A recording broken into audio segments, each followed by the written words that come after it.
Ladies and gentlemen, welcome to Air Fire Talk Radio, flight number 30. I am your captain speaking. Today we've got to kind of go around Siberia towards Alaska and I don't know, maybe stop in Cleveland. I'm going to try to avoid that though. We've got just a quick note from the entertainment staff. Please stay off of channel 5. I had no idea how that got on there. I can assure you, though, that both the woman and the horse are okay at the end. Uh, the the cabin staff will be going around and performing complimentary cavity searches. What? I'm sorry, complimentary cabin service, and of course, the requisite quantities of Fresca and canned peanuts. Uh, Please enjoy. Ignore the loud bumping coming from the passenger area, the cargo area under your feet, and enjoy your flight. I can only count to 4. I can only count to 4. I can only count to 4. I can only count to.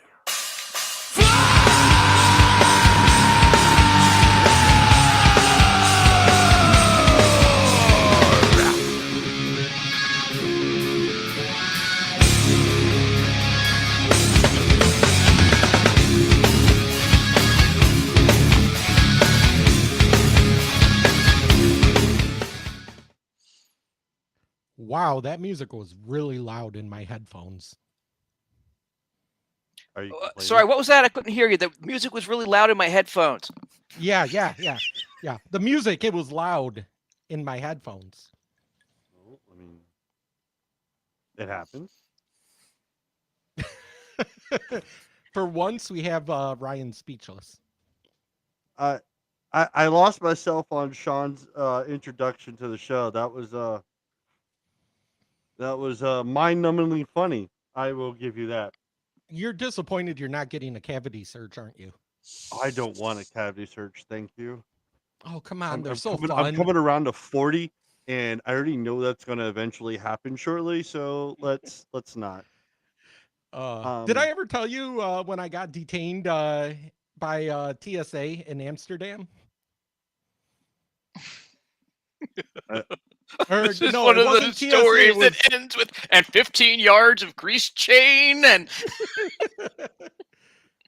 No, so I have a feeling. Oh, he put the glove on and it went all the way to his elbow. no, there was no searching. But no, it was so between my freshman and sophomore year of college, I went backpacking through Europe for most of the summer, like 2 months. So most of the summer. And this was in 2002, so right after 9/11. And so we flew into France and then backpacked through Europe. We went to France, Germany, Poland, Netherlands, into Russia, back into Poland, we went all over. And our flight was to fly out of Amsterdam. Well, when we landed, there was 4 of us in our party, but not all of us could stay the whole time. When we came back, there was only 2 of us left. And we got to Amsterdam early. And so we ended up, because we had no place to stay that night. We didn't want to stay in any more hostels. We were kind of out of money at this point. So we went straight to the airport and checked in and went through security and everything to stay at the airport overnight because our plane left at like, I don't know, early in the morning sometime. By the way, the plane that was supposed to leave ended up staying on the tarmac for 7 hours. That's never fun. Counting a 12-hour flight. That's a no bueno. That's a no bueno move. Yeah. Because it had malfunction issues, they said. We don't know. But during this that never time, happens to me, baby. I mean, at least they caught the malfunction before it took off. That'd be sucky in mid-flight. They'd be like, "Oh, Yeah. Engine's on fire." So we get to we go through security check And me and the person I'm with, we get called to the side for secondary security check. And they take us into a room separate rooms. Ooh. Yeah. Kinky. Wow. And I couldn't not be a smartass. So we could have been out of there really fast. But you ask me stupid questions, I give stupid answers. Oh, play stupid games, win stupid prizes. That is it. And so they questioned us why we landed with 4 and why did such and such person leave early? Why did another person leave? Why we were in Russia for one day. I'm like, because, you know, how much is there to see in Russia? It's just a bunch of land. I mean, why we circled back around to the same places, why, like, they were asking all this stuff, trying to figure out if we were smuggling, if we were terrorists, if we were Smuggling And- terrorists. smuggling terrorists. I don't remember what was asked, but I said something about no, nothing's inside of me. I've got too tight of an ass to be able to hide something up there. Oh God. Um, All I hear is please bend over and please spread them. You put the um, pro in anal probe. they took an x-ray of me. They didn't like anal probe me or anything. They just took like a doctor's x-ray. They took a picture of your bunghole. They like took a Hey. abdomen picture. So how's your they- butthole? Wider now. But so for like 6.5 hours, we were, you know, they were asking me, because the girl I was with, what's my relationship with her? She's a friend of mine. Actually, she's my friend's older sister, who we hated each other by the end of the trip. Usually it ends up happening that way. Yeah. So, you know, with her, how long I've known her, what's like, how the hell do I know her middle name? She doesn't know mine. I still haven't figured out yours. Asked me if I was getting smart with him. I told him, well, I'm, you know, not that smart to begin with. Sure how that can happen. Yep. Then we get back to the States and, of course, get flagged again. They go through all of our luggage again. That's okay. As silly as he was, I have a better story with airport Oh, boy. security. My story was better about 20 years ago. I just forgot most of don't it. No, have this airport this security. happened 10 years later, but oh my God, it's the same. We'll call it security theater. So Ginger and I got married in like 2011, and we're flying down to Disney World. Yeah, we're going to Disney World. And you know, being the romantic, when I filled out the airline reservations, I'm like, oh, Sean and Ginger Woods. Forgetting, of course, that it takes 6 to 8 weeks in the blood of a unicorn for all the paperwork to go through to legally change Ginger's name. So we get to Yes. Dulles, and they're like, they look at her driver's license, they look at the flight reservation. They're like, the last name doesn't match. We managed to bluff our way through, and you know, we've got the just married T-shirts on. Of course, you know, I didn't have a copy of the wedding license because that's getting filed and you know being passed over and You whatever. just fucked everything up, didn't you, Sean? Yeah, I just effed everything up. So we managed to get through the first stockade. We got through it. We got on the plane, got down, had a great honeymoon. Coming back, I'm like, okay, let me just hold this off. I'm just going to go over to the reservation desk and just change the name on the reservation.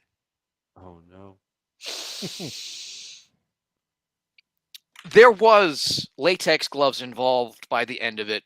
Ginger was in like the little mime box in the center of the thing, getting worked over, prodded, everything. I mean, I felt about like this tall Oh, I'm Dang. sure Because Ginger I'm had her watching all wish. this going on. Like, if this was like the Middle Ages, I'd be like going after them with a sword. You're defiling my pride. But Wow. Oh, I do remember them asking the obligatory did you pack your own bags. luggage yourself, your bags yourself? And uh my version of a George Carlin joke jumped into my head. I didn't Oh say it as God. good as him. And my version of it was no, I was really lazy. So I just threw everything out the window and let the people walking by on the street pack it for me. How'd that work They out weren't for you? amused. They never laughed at any of that. I I don't. know. I It's don't. just humor's lost on them I know. because I think it Yeah. was surgically removed. So, It had to um, be. and then I was um 20 years old, and I was already a police officer at that time because you can legally be 18, but usually most people are 21 because you have to be 21 to carry the firearm without being in uniform. So I had to leave my firearm at the station and pick it up and stuff like that. Mhm. So um, when they looked me up and everything, and I told them, and they didn't believe me. They thought I was impersonating someone else. Well, George Carlin at that point. Or, well, that time I was impersonating George Carlin. Really poorly, by the way. Like, so bad. So bad impersonation. But yeah, that was fun. Jesus, you two make me feel like I'm a saint. I've never had an issue at an airport. Well, you've just never had fun at airports then. True, true, but don't know. I usually don't even go to airports. I'm the kind of that likes to drive. Um, Not anymore. Well, wonder what airline tickets are right now.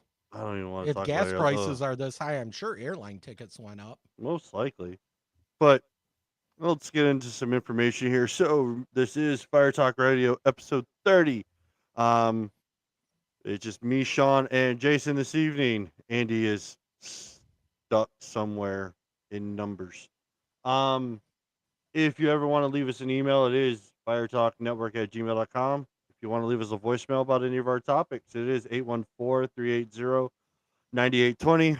And we are on almost every streaming service. So find us, listen to us, comment. And even though we are a pre-recorded show, we are live on YouTube currently. So come check us out. And music is always brought to you by Psychostick, who I went and got a haircut Friday. I had an interview today for a new job.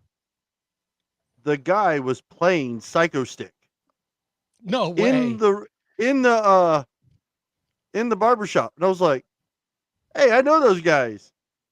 He goes, really? And I said, yeah, that's Psychostick. And they're like, oh, they were talking about how they love the rendition of Danger Zone. I said, yeah, all right, you got Obey the Beard. Do you want a taco?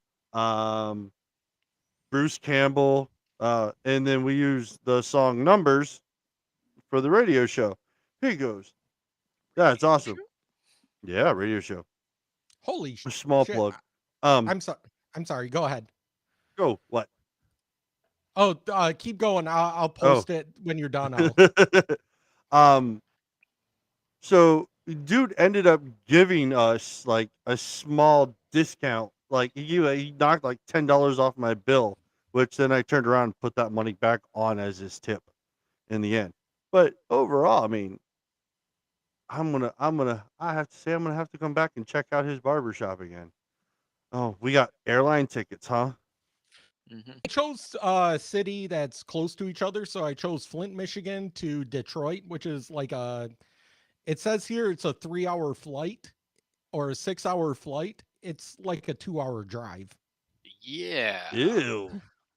But look at the $900, $1,000 Well, for a well, round trip. that's because you're flying those tiny little commuter planes and you're practically chartering the flight. Now, if you did like Midway to Dulles,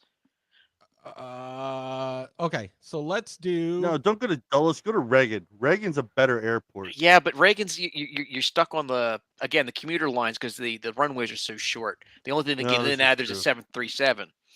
Let's do Detroit because I know that one. Yeah, so flying into Reagan instantly adds $100-$200 to your ticket, regardless of what you're doing, because they're Mm. stuck with the 737s or the little Airbuses. Yeah. W Dulles. to Dulles. What? DAW, IAD. It's in Virginia. Yeah, Virginia, no. okay. It's in Virginia. The airport code is IAD. Okay. Virginia. W. Virginia. There it is. IAG. CHOP. Norfolk International. Oh, this one must not go out of Dulles. This is American, so I just went with the top of Google. Let's go Norfolk. Go to Norfolk. Oh, I know. Yeah. Let's go to a big one. Let's go to Georgia and Atlanta. Yeah. That's a big hub for everyone. A B C D E F G. No. Fucking O'Hare is a big one. I hate that airport. No, Atlanta's just the ninth ring of hell. It's like every flight seems to go through there. Every I'm trying flight to go from- to Atlanta. Well, you got to go through Atlanta first. Ah, damn it! fly from Oregon to Michigan, and you have to go down to Atlanta first. Let's go further out. Rather than next week, we'll go April 26th, and we'll return May 3rd. Yeah, but we got to spend a day in Russia first. Yes. Sure. You know why we spent a day in Russia? Because they would only give us a 1 day. Actually, that's not bad. 234 for a round trip. Well, I mean, you figure they've been stockpiling this fuel since Hector was a pup. So they've already paid for the gas for the next year and a half.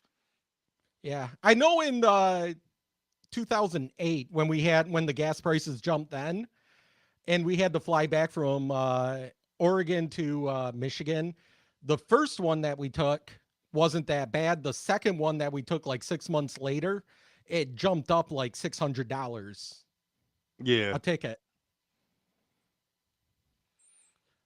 But so far, plane tickets aren't bad. So We'll keep an eye on plane tickets. Well, the other thing is that the cost of actually your ass in the seat and the gas in the tank has nothing to do with the price you're paying on the ticket for the airline. The ticket price is the most of the thing they can extract out of you, given that given your intended purpose for flying, and or are you flying on your own dime or somebody else's? it also, I remember, had to do with how many people they could pack onto the plane. There's this Yeah. elaborate strategy that they use to So- maximize the amount of price they're going to get out of the ticket. I feel bad for when they overbook a plane. They're like, "Oh yeah, we accidentally overbooked it." How can There's you no accidentally. accidentally No, they- overbook a plane? They overbook every plane, assuming that a certain percentage are not going to show up. Well, that happened certain to me- when they airlines do show up. certain airlines overbook. Yeah, that happened to me with, what was it? Southwest, I think it was.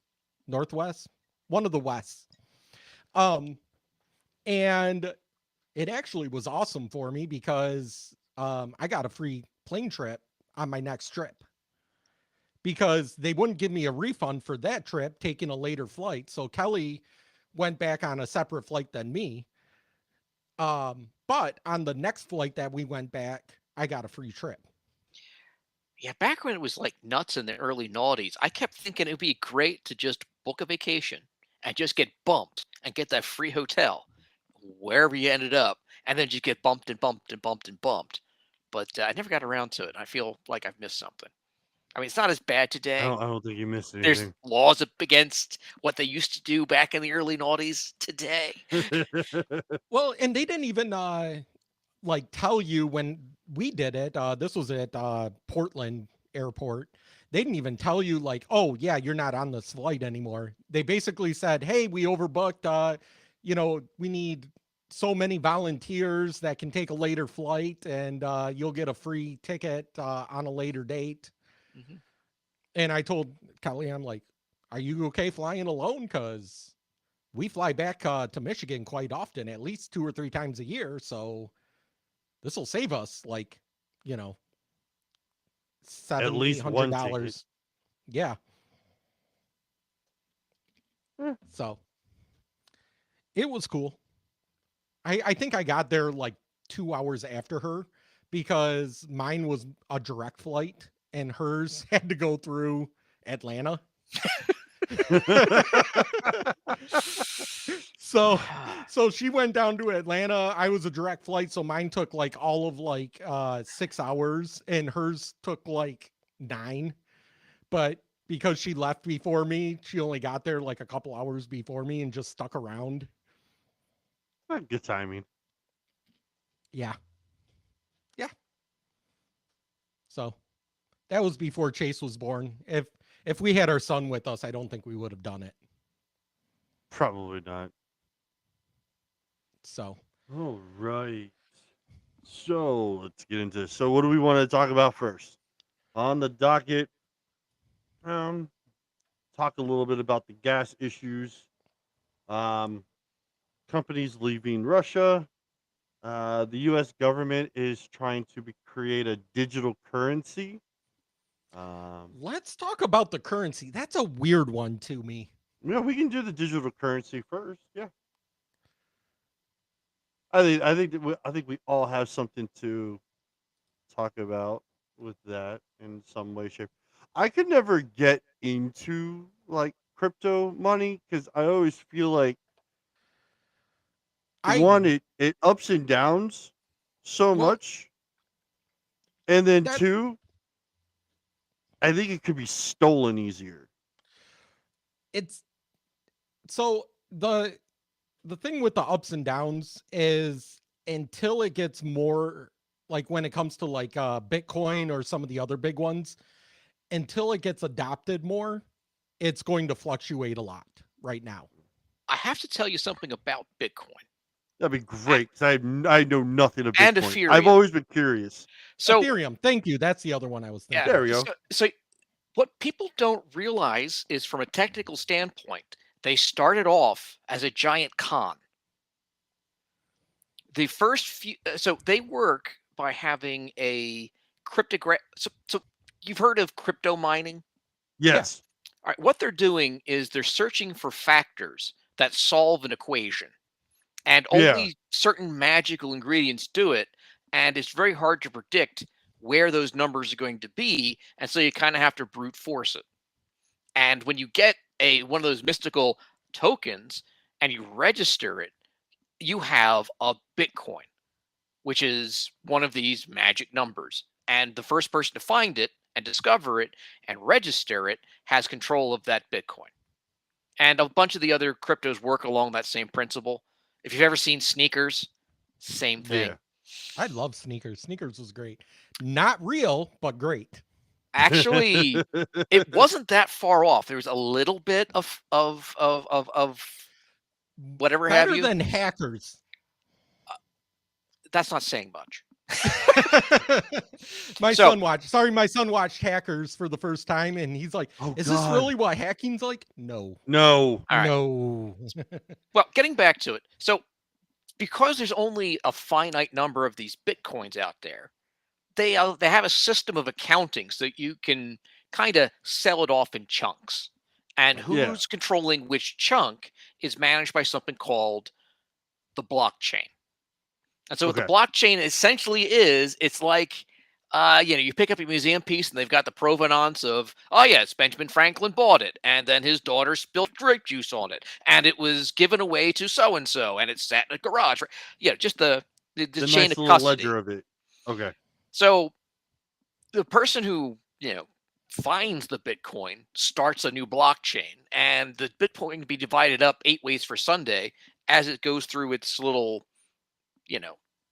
So it's like going back to the old gold days and cutting it up into pieces of 8 and giving a person an eighth. Well, except Of that the you never coin. get the eighth. What you get is a receipt from the bank saying that they have the eighth, because it's a number, it's a concept. Right. Now, what a lot of people don't realize, though, is that the people who developed the math for Bitcoin were engineering a scam. The first few blocks were super easy to find because that was the distribution system. The way that the numbers stacked up, essentially all the really easy to find numbers were in one easy to find block. So if you got in early, it was really super easy to get yourself 9, 10, 100 blocks.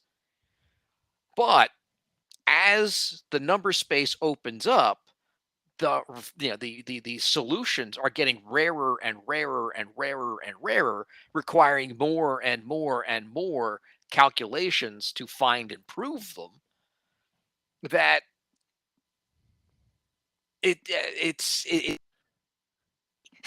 it's very very shady. I've been because I've been I have seeing. I have some I have some Bitcoin. And when I say some, I mean like 0.006% or something Mhm. like that. Like not much. We're talking in the hundreds of dollars, not. I have one Bitcoin that's worth $56,000. But I wish I had that. I'd my get out of debt. my a lot quicker. understanding of it now though is because of the blockchain and because it's when it comes to Bitcoin and Ethereum, because it's essentially finite now. The total Bitcoin is a finite resource now, kind of like how gold was. Even though And you that's can ba- still a- mine for gold, you can get, but it's finite. It it can't be manipulated as easily by things like the banking system, the feds, stuff like that. Or if I wanted to give it to you, there's not an intermediate that can say, no, you can't transfer it over. That's not how it works at all. So you have to. So first off, remember I said there was the blockchain. Yeah. Well, Yes. there's actually one of a finite number of entities that can manipulate the blockchain, because all changes to the blockchain need to go out into the world.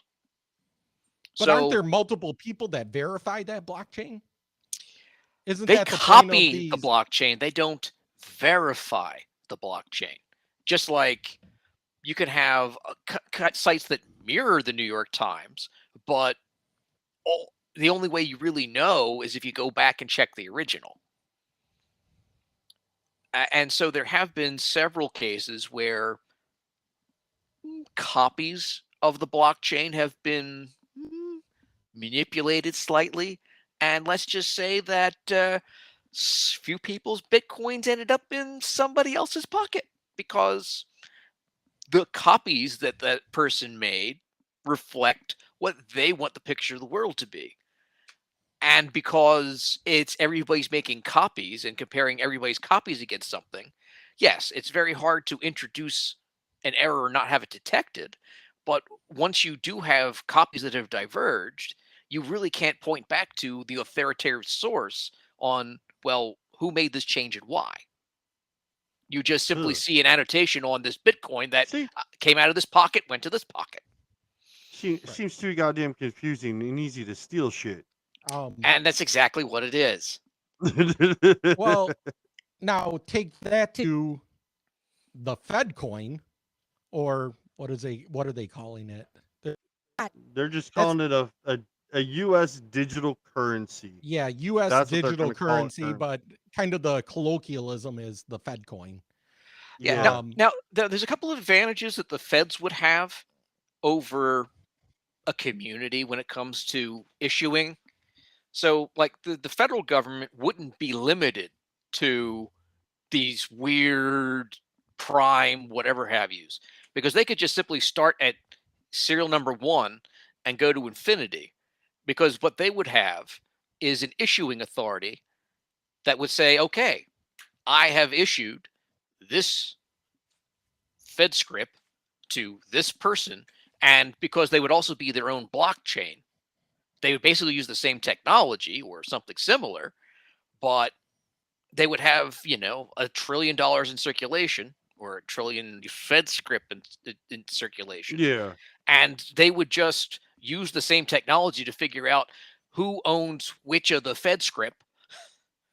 And it would be great for tracing money laundering like they've been doing with the other bit currencies.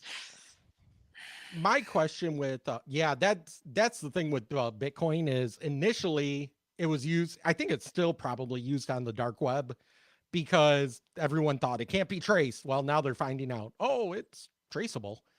Its very nature makes it traceable because every transaction is Yeah. in the blockchain. You can Yeah. hide behind 8 proxies, but if the feds know hands in that cookie jar, it's really easy to see everything you bought and sold. Or even just you may not know who the entity is, but you certainly know where the money came from and where it's And going where it to, went. and Okay. establish the patterns. The issue that I have with the Fed coin, I'm calling it just to make things easy, is it's really no different than our normal fiat money, which is based on what the Federal Reserve wants. We want to put out more money, we print more money. We want to bring in money, we raise interest, we bring it in. There's nothing backing it. So that's Well, no. It's not that there's nothing backing it. It's just feel goods backing it. well, yeah. I mean, The faith what and backs credit our of money the American is- people. right. The faith and credit. Well, it doesn't take much to ruin the faith and credit of a country, or for somebody to get into the Fed as the chairman of the Fed, or the administration that administration that says, hey, we want to flood the market. I mean, And wouldn't that somewhat be walking into the patterns of what China's doing with their social credit system, like your social score, in a sense? Well, that's a different creature. That's not. Yeah, I you can't don't- buy and Okay. sell with your social currency. That's more like it's our more- credit score, which is Oh actually no, I'm just asking. See, I'm arguably just asking the worse. question. I know What- that's yeah, that's what all I'm- I'm asking is because I saw it, was curious. I was like, what do the what I'm two saying hand in is hand in some way, shape, or form? more like kind of like Venezuela or the Weimar Republic or Zimbabwe that ruined their economy because they printed so much money. And to take the opposite approach, then you also have the Hoover administration, who also ruined our economy by not having enough money in circulation because they were stuck on the gold standard. I think we should go back to the gold standard. Yeah. Well, you see, well, I don't know how much serious economics you guys want to get into, and I don't want to pretend to be an economist, but there are many arguments to be made for why a fiat currency is needed in a world that has many, many millions and billions more people than what a gold standard was designed to accomplish. Because a gold Yeah. standard, there's only so much gold, which means that the value of gold, your economic. Okay, so money is not worth anything in anybody's pocket. Correct. No, it's Money not even worth the paper that it's printed on. and gold is not worth anything in a bank vault. Currency is not worth anything in inventory. What makes economies work is the exchange of money, the exchange of goods, the exchange of goodwill. The It modern comes day down to barter the system. agreement of I give you this, you give me that. We can, if the the world basically went into the Walking Dead land tomorrow and the money means nothing, then what's going to basically become money, in my opinion, is going to basically be like people's vices, alcohol, cigarettes, Barter system. barter system. Look at what's valuable in prisons, stuff like that. Um, So how much of a history of currency do you guys have under your belts?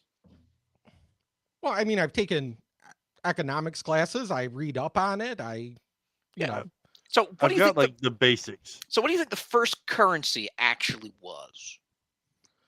I want to say, if I remember correctly, it was in uh, the Middle East. I want to say like 800 BC or something like that. Go back. So I don't remember the year, So but I know it was. so exchanging goods on a handshake and a wink, it goes back to the origin of writing on clay tablets. And in fact, actually, the clay tablets were a shortcut. They used to exchange little beans, just simply because carrying an assload of wheat everywhere you went, or Right. a shekel of silver everywhere you went, was a bit much. And so they're like, Well, okay, I know you're n- good for it. I can see certain the places donkey. use clams, certain places, yeah. I mean, it's a representation Right. So of what you're going to do. so this conceptual representation as a means of facilitating economic transaction predates writing.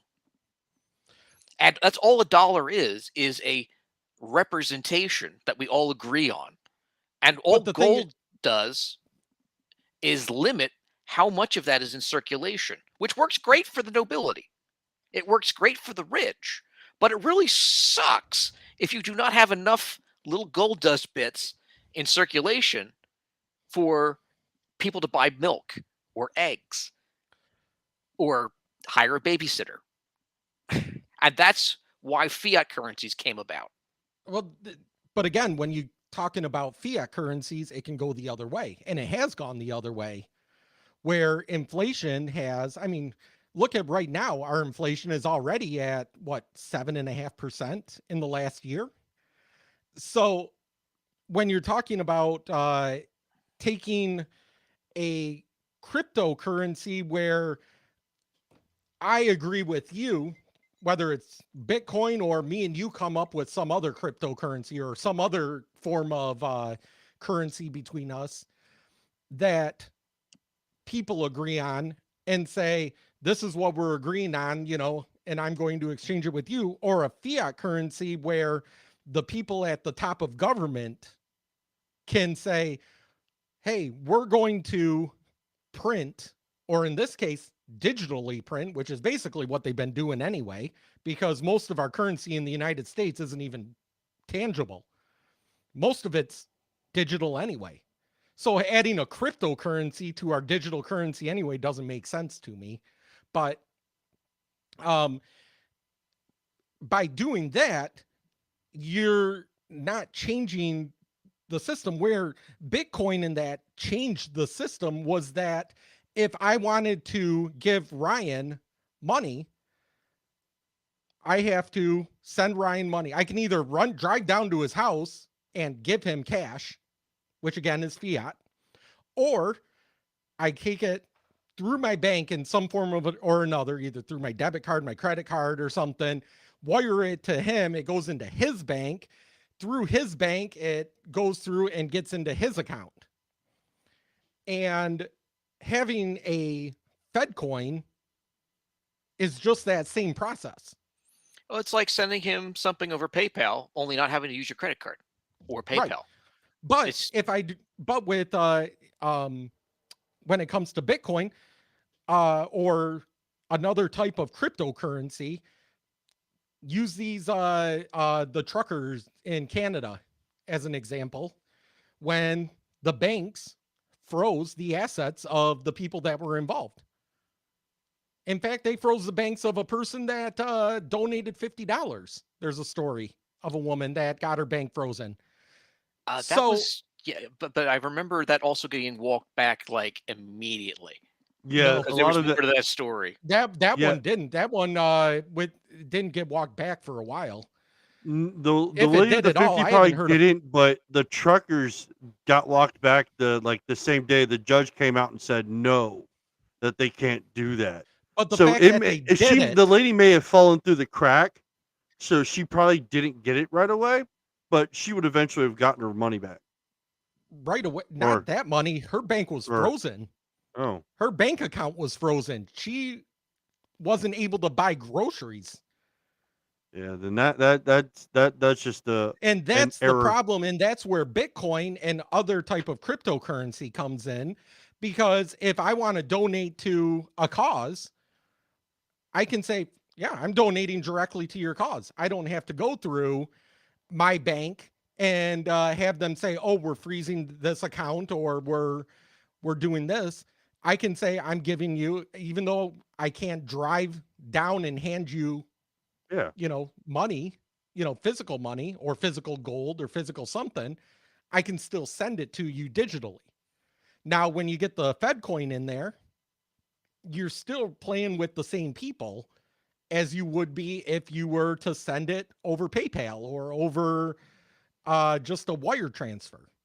So I don't see the reason in having that, because it's the same manipulation of a fiat currency controlled by the government, by the Fed, and uh, still having the same uh, hurdles that you would have with any other type of electronic transaction. Well, what I'm seeing is that they're probably trying to create a way for people who couldn't otherwise get a credit card to participate in the digital marketplace. Because right now, there's a very large population of people who do not have a bank account, who do not have a credit card, and have no way of ordering things online. And if anything, this pandemic has shown, it's really nice to be able to grab stuff on Amazon. And But how would this do that though? well, simple. Because it's a federal program run by the federal banks. If you have real American dollars, you can take your real American dollars to, say, the post office and charge up your Fed script or whatever it is. But And you can go down behold, to Walmart with cash and get Deposit it into your federal account. get prepaid yes, but there's bank account. fees on that. And you still have the problem of it's not the federal government guaranteeing that, it's the banks. And also, how many Walmarts are in Harlem? How I many don't know, I'm assuming a Walmarts lot. are in Walmarts are Detroit? everywhere. No, Huh. they're not in the big cities. The problem is I don't know. I've the been to Detroit. There's a lot of Walmarts. in downtown Detroit. Yeah. Okay, well but There's definitely not in downtown New York. got one at one, and I got one on South Harlem. Okay, There's I dollar stand stores. corrected. My 10-year-old son goes down to the dollar store, Dollar that- General, and gets prepaid So Visa it's cards. but yet it's outside the New York City grid due to they're trying to stay away from all the small stores. So it is in Harlem, but it's outside New York City's grid. And So can you take the subway there? probably not. So again, I'm talking about if you live in an urban center, big box stores are usually not a thing unless you own a car. And again, I'm talking about people who can't Yeah. you don't even make enough to hold a bank account or have a credit card. So that's where I think they're going with it, is a kind of like right now you can get mail orders and money orders at the Yeah. at the post office. This is just kind of like, okay, we'll be able to offer the digital equivalent of a money order, and it's I backed by the feds. So I don't think it's I don't think it's needed. I think it's got the same problems, especially being backed by the feds. I don't trust the Fed. I don't. I think the Fed is manipulated too much. They're manipulating our economy too much. They're right now they're looking at raising interest rates because they thought, oh, we the inflation was only going to be transitory for a couple months, and they were wrong. So them today having is more stuff that they can print, I don't see that as a good thing. this week was when they first announced that we were going to go on it was 2 weeks to stop this to change to hold the spread. Stop 2 years spread. later, yeah. So I mean, I it, also want it to point out. is. Sorry, Go ahead. I was going to say, to complain that the Fed is raising interest rates at the same time we are complaining about inflation is like complaining about how I got wet because the fire department had to spray me with a hose because I was on fire. That's how the Fed manipulates, but that's their break for inflation is to raise interest rates and slow down the rate at which money's churning. That's No, exactly the circuit breaker that they're using. to pull money back into them and basically destroy it and get it out of circulation. Basically, That's what it is. And we're going to see unemployment skyrocket if they go through with it. I mean, they've said they will. They haven't done it yet. might.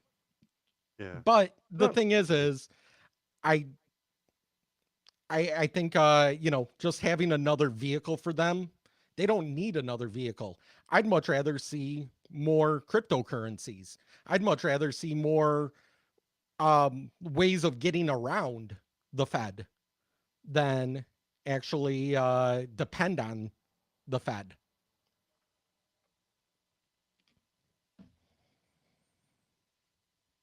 That's your Yeah.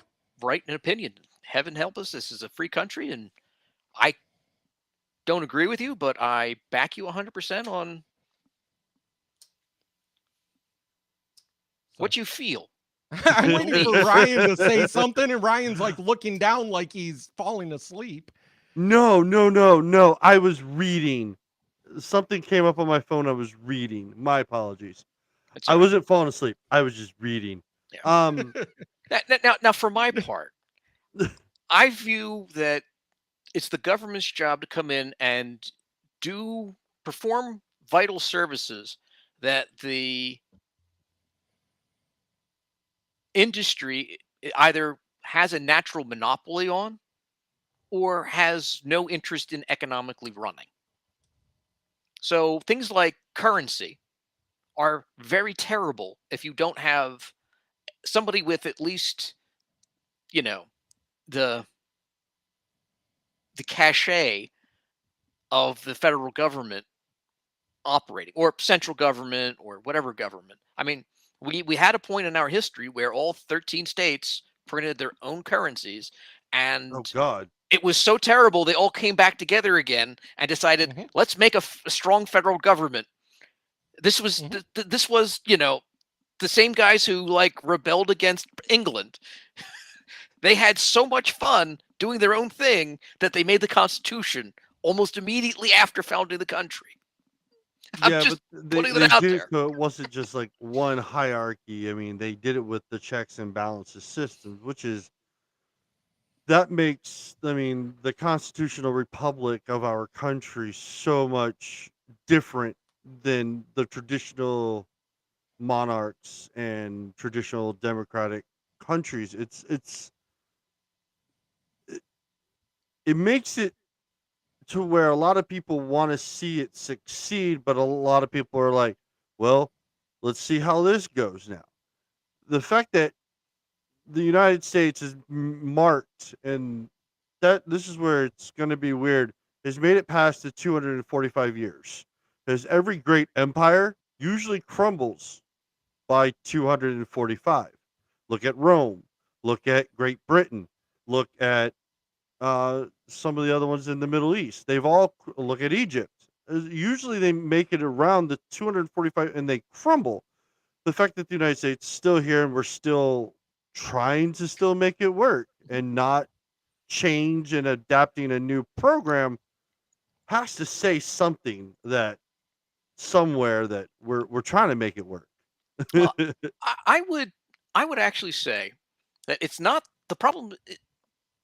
The genius is not that the United States has remained unchanged in 245 years. It's that we have this idea that, oh, this didn't work. Let's throw it out. And instead of having to stage a bloody revolution, we have either an election or constitutional convention to fix the Right. problem. No, and I agree with that. The whole point of the Constitution isn't that, and it was never meant to stay exactly how it was. And I think it was Hamilton that said that the Constitution was written so that it can be amended and changed as faults are being found. Um, there's certain parts I don't think that should be changed, but obviously everyone in grade school learns about the Bill of Rights. That was the first change that was made to it. And that was what, 10 years later? Less than that, I think. It was written at the same time. Written on Capitol Hill. I thought God, it was I love I that thought it was a song. couple years. I thought it was later. No. It's just the process of passing it and going through the motions, but Okay. it was written at the same time as the Constitution. The idea is that they didn't know if everything they had baked into the Bill of Rights was going to be like canon. So they're like, okay, let's just make those the first addendums so Right. that if we need to tweak it later, like, back then, owning somebody was a thing. We don't have that anymore. That was an Yeah. addition. I mean, yeah, you're Right. And that was servants. a change to the Constitution. Yeah. So it doesn't stay exactly. Where I just think kind of added on. But what I think, where I think Ryan was trying to say is that it's because of the way that our Constitution was written, you can't just have somebody at the top saying, okay, I'm going to throw everything out and we're doing it my way now. Agreed. That was the fear Yeah. everyone had of Trump, and it didn't happen. That's the fear everyone has of Biden right now. And thankfully, Oh. for a lot of it, it's not happening because he's getting challenged and losing in court. So, I mean, um, speaking of that, how about we move on to Biden's policy tracker, promise tracker that Political Fact just put out a few days ago. That was funny to see, just to see what all that he has promised to work on. So far, he's nominated the first black woman for the U.S. Supreme Court. Okay. because, I always make sure I choose Hey. my employees based on skin color. I see. I wish he had just said, "I want to nominate a woman for the Supreme Court," and then done his about I own just- focus. I'm just going to nominate who I think is the best, and he could have still picked the same person, but Yeah, not make it just like he sound was going to nominate inclusive. the first black woman for vice president. Like he announced that before he even picked Kamala. Yeah. He established a new fuel economic standard. Worked with allies to develop secure private sector and 5G networks that seem to, on the speculation of roasting people, I guess. I would have to look up what that even means. I- Worked with yeah. allies. I mean, so like, So let's the look at it. idea with that is it's almost like the rural electrification project with I think Roosevelt. it's bringing they're trying to expand 5G into the, Yeah, out to the sticks. yeah. Which, Oh, it'd They're be trying nice to if they got it out expand- in northern Michigan some more. That would be well, really actually, nice. 5G would be terrible out in the sticks because it's designed for concentrated population centers, and that's it has no range. That's That's the the- joke. You need Yeah. 3. That's and the thing is, what we have where I'm at, because I have 5G at my house, and it's slow 5G. It's faster than what I had, but it's basically like 4G, but a little bit faster. But it's not like when I go into Detroit or Chicago, where it's true 5G, but they're all narrow band 5G. What we have is wideband 5G, where it spreads it out more, so you're not getting, because it's a wider band and not as narrow of a band, you're not getting as fast handshakes back and forth. I'm trying to say it so that like people listening that don't understand No. radio Yeah. waves. And what people need to remember is that the reason why 5G is a thing is, do you remember we used to have analog television? Oh yes. So those giant bandwaves with giant channels that only were good for short range. Well, they kind of horked them all up and sold them for a song to the telecom companies. And so I all was the working in television when they did that. I remember those sales. Yeah. So Yeah. next on his list is direct federal resources to prevent violence against transgender women. To use the Defense Production Act to produce more PPE. Resume ties with the Palestinian Authority? Yeah, Palestinian Authority. So I don't know. So- I clicked right on. If you click on the promise, the 17, it just yeah, pulls I'm up the going down. 17. It's like it's a bunch of Yeah, squares. Yeah, Um, that's what I got. I'm looking so- at And then- Safari, so yeah. In my view, Um, the Palestinian Authority are terrorists and we shouldn't have ties with them at all, but that's me. well, So no, see, the Palestinian Authority is the local government in Palestine. Yes, there are a few members of the PLO that have been elected, but that's like saying the federal government is the same as the Oath Keepers. yeah.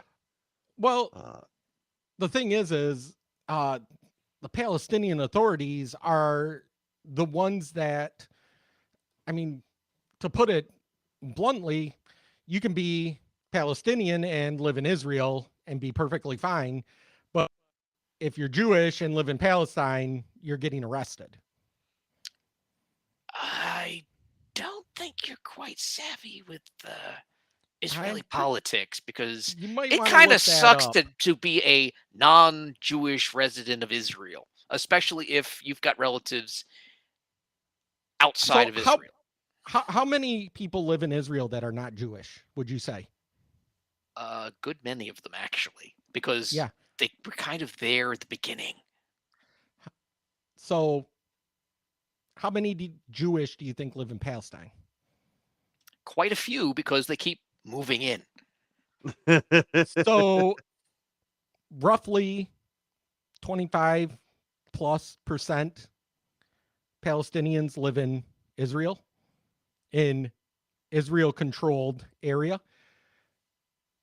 Less than 2% of Jewish and Christian live in Palestine.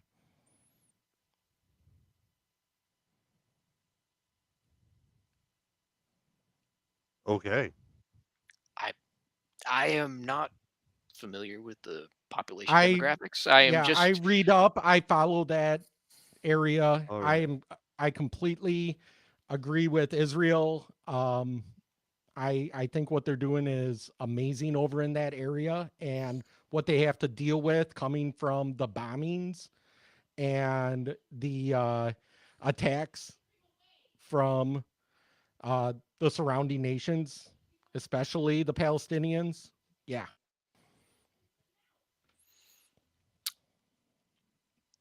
All right. Now we got increased COVID-19 testing, which I would say that would be helpful with the warp speed effect from the previous administration.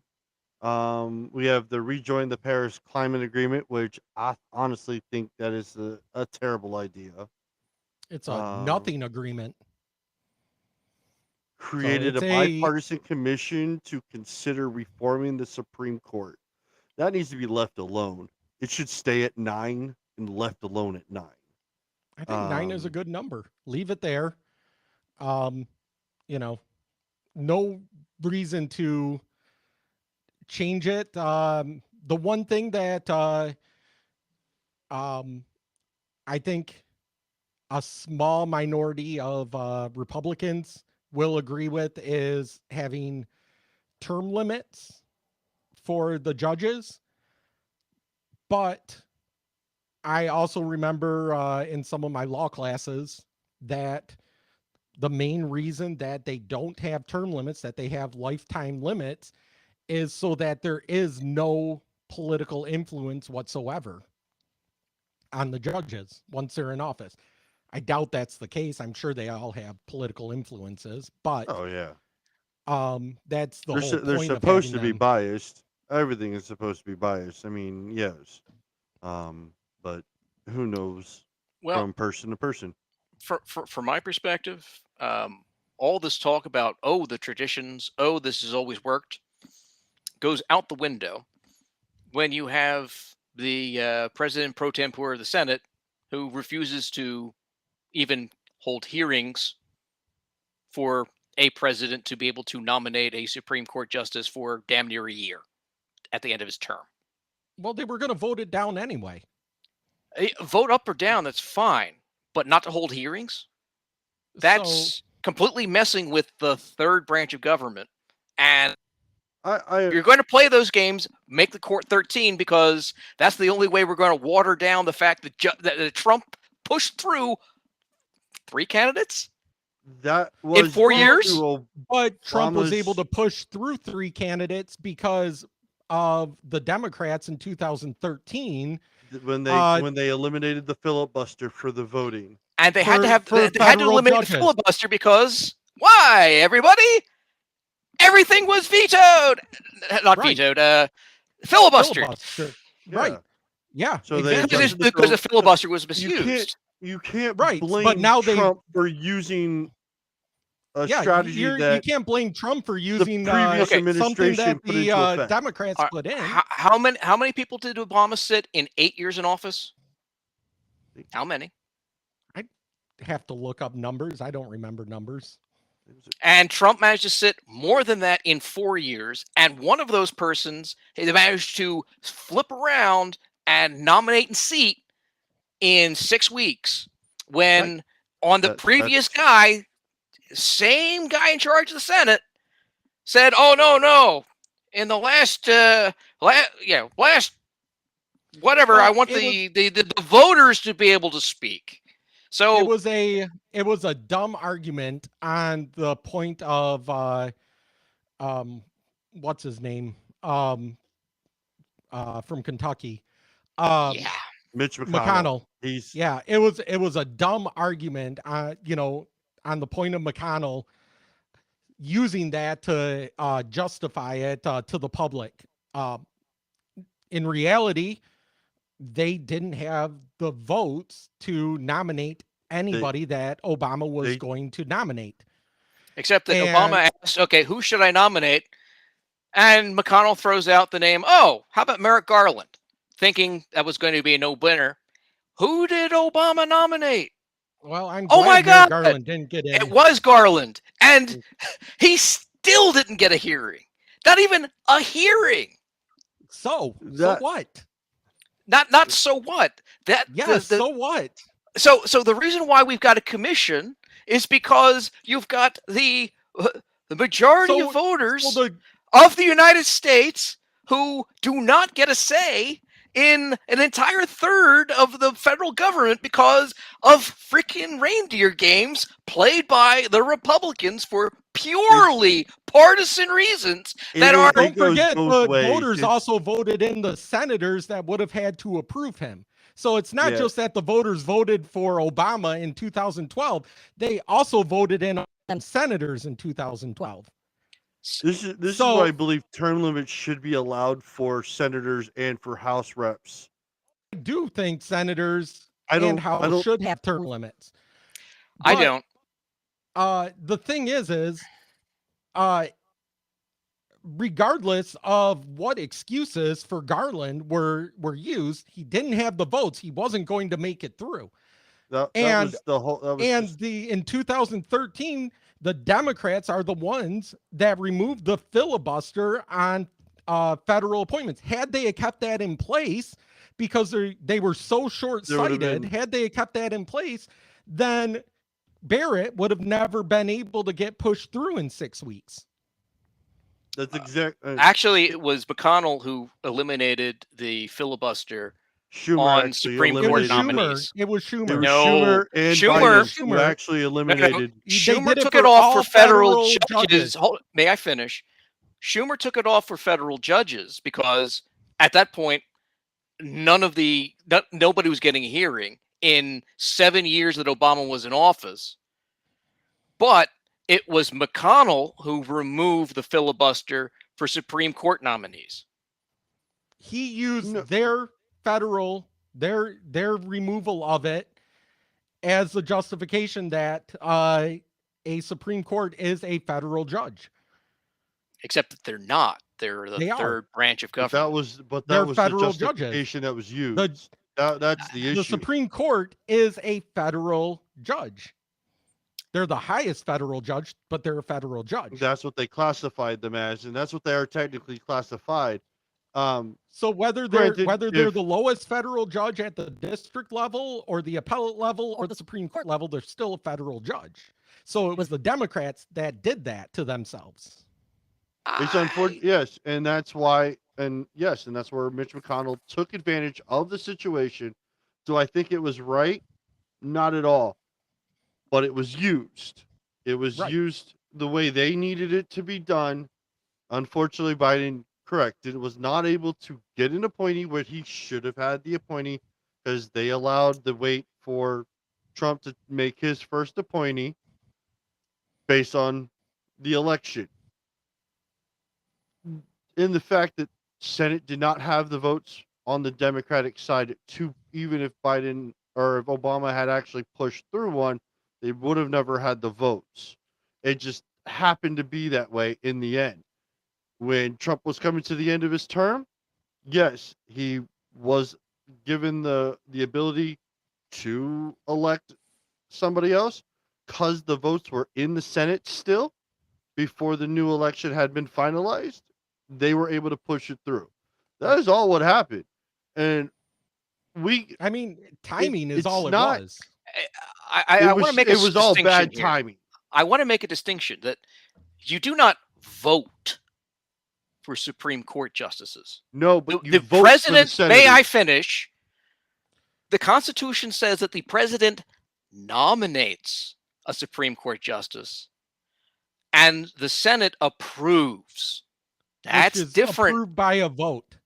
by a It's vote approved of- by a vote, but it's not like a piece of legislation. no. It's No, a but it's process approved and by a usually a vote. rubber stamp and has Yeah. been throughout history. But that's how it happened. The Senate had the votes on the Republican side. They didn't need any Democratic vote to approve Amy Coney Barrett. That is what happened. Now, you see, the way it used to work is that, we've got a Republican in office and we've got Democrats running the Senate. It was never that the Republican would not be able to have somebody nominated for the Supreme Court. It's just that they would probably have to bring somebody in who's a little more left-leaning, but still conservative, than they would have otherwise. Now, it's if your guy isn't in office and your party isn't in charge of the Senate, we're just not going to have a federal government this week. And this is Well, where but petty that's what comes Obama in. did with his No, judicial Obama appointments. didn't do anything. This was Yes, he this did. has He been put in 2 judicial appointments, and they were both completely left-leaning. Before you realize the that left- Republicans took over, left-leaning like, in this they were country so- means they're that- they're that so they're- far left that they actually thought that people should be getting shots in order to work because the federal government thinks that it's appropriate. Thinks you that realize because that's it's been an a thing. emergency. Do you realize that getting vaccinated has been a thing in the whole 20th century? But this is being a vaccine. A vaccine protects other people. That You protect other realize- people. And we nor went way has down a rabbit hole. it ever been. I know we're a down a sup- rabbit hole. I was talking about the fact that the federal government is being basically emasculated on partisan grounds. they're being petty on partisan grounds. No, emasculated. People are This is- physically interrupting the regular operations of government to make a political point, and they've never stopped, even after they've won. Correct. No, I'll agree with you there. I'll agree with you there. That simply does happen all the time, and you see it if you ever watch them speak during the afternoon. Which I want to Chuck Schumer's face. Just I don't. Oh my God, Mitch McConnell and Chuck Schumer need to go away. Amen. Yeah. This is why I say about term limits. No, I'm not saying like 4-year term limits. I'm saying 2 8-year term limits for like the House and like 3 8-year term limits for the Senate. Something like that. I'm just throwing numbers out there. My I don't caution, like these people that are there for 40, 50 years. That the Pelosi's, the Schumer, they've bought their way into their seats, not just earning them by the people. no, they didn't buy them, and that's where I'm going to get into where my real concern is. It's not that somebody for 40 years, because what you run into is as soon as you put in term limits, look at every state government that says, "Oh, we're going to put in term limits for like governors." What you end up with is the only people that end up being elected governor are essentially hand puppets for their respective parties, or more importantly, the people that fund those parties. So the office of governor in Virginia is a fucking joke because the guy is only in there for 4 years. He really can't do anything realistic. He's got he gets in. He's a rubber stamp on things, and pretty much you can hear the hand up his ass with whatever the policy is by who was funding the campaign to get him elected. Yeah, but aren't we getting that with the people that have been there for 40, 50 years and have somehow amassed millions of dollars by working for the government their entire life, their entire adulthood? Pelosi, McConnell, all of them, all the insider trading. Yeah, they're all getting. Let's bring it in and agree that there is no way that somebody should be becoming a millionaire representing the interests of the people. Oh, I want to say that unequivocally. We've already had this conversation before. I agree with you. Said it best. He said no member of government should be making money while serving the people. No. It should be like a vow of poverty. Is what if I was put in charge, it would be yes, you get your check from the government and expenses reimbursed. And if you take a slick nickel from anyone else, or your spouse takes a slick nickel from anybody else, that's a crime. Technically, what was it? It was before Kennedy. Senators and House representatives were technically part-time, and they actually had to have a full-time job outside of public service. That's what it needs to fucking go back to.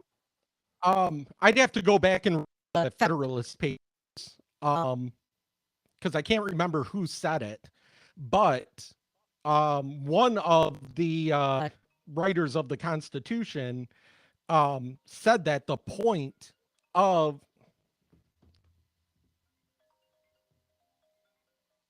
hold on, it's up here. My son's phone. Sorry. He's calling his phone trying to find it. Said that the point of Congress having to basically get voted in every 2 years, 4 years, whatever. I don't know if that's what it was back then. I'd have to look what it really was. It's been 2 years since the beginning. Was it? Okay. Yeah. But the point for the House was that they didn't stay in Washington, or not Washington. They didn't stay in government. They had to go back and they had to deal with the consequences of their decisions and deal with the people that they affected. With people that basically stay and get reelected every year. There was a statistic I saw that once you get elected to a position in the federal government, you're like 6 times more likely to get reelected Well, one than problem. somebody. Yeah, one problem. Now, we agree that there's a problem. We're working together to find the right solution. I just want to Yeah. say that I Yeah. listen to you guys. I don't think everything is rosy. One of the problems we have is that we have locked the number of representatives in at 1940s population levels, and we have not adjusted it ever since, despite the fact that the population has tripled. That's true. And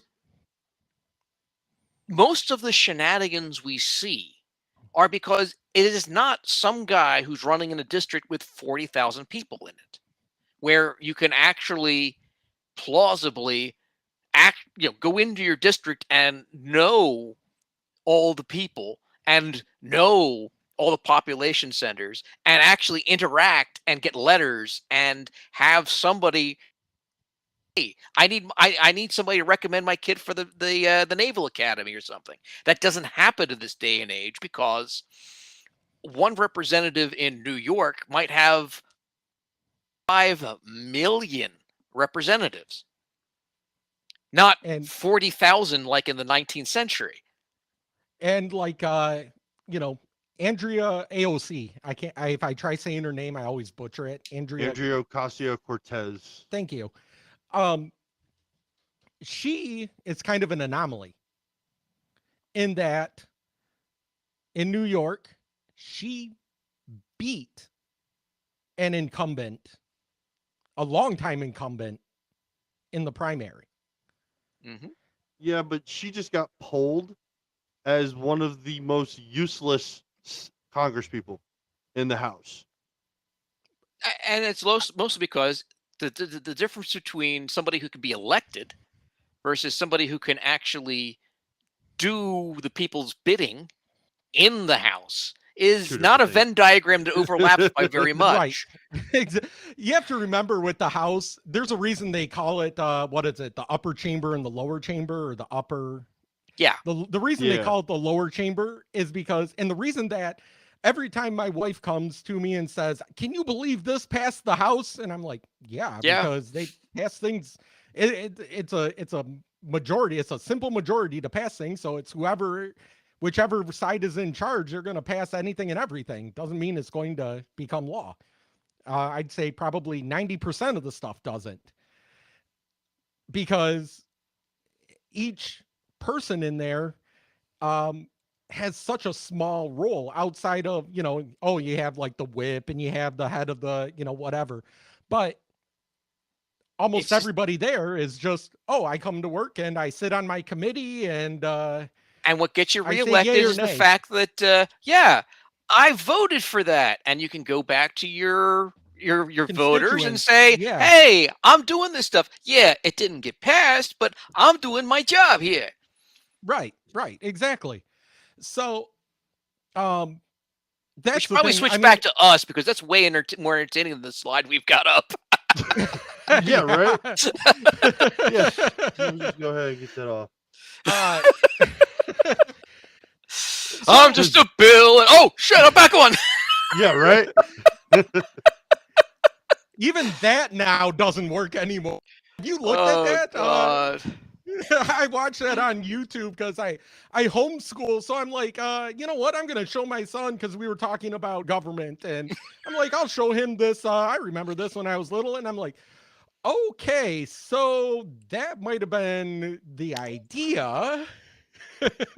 Yeah, that was the planned idea. Just that's not how it really works. Let's go by K Street real quick. Oh, God. But where I was going now. Sorry. Oh, shit. I had an ADHD moment. I was going somewhere and I forgot. But do you ever think of a career in folk singing? Because, man, this is like you're channeling like Arlo Guthrie right now. What the hell was I saying?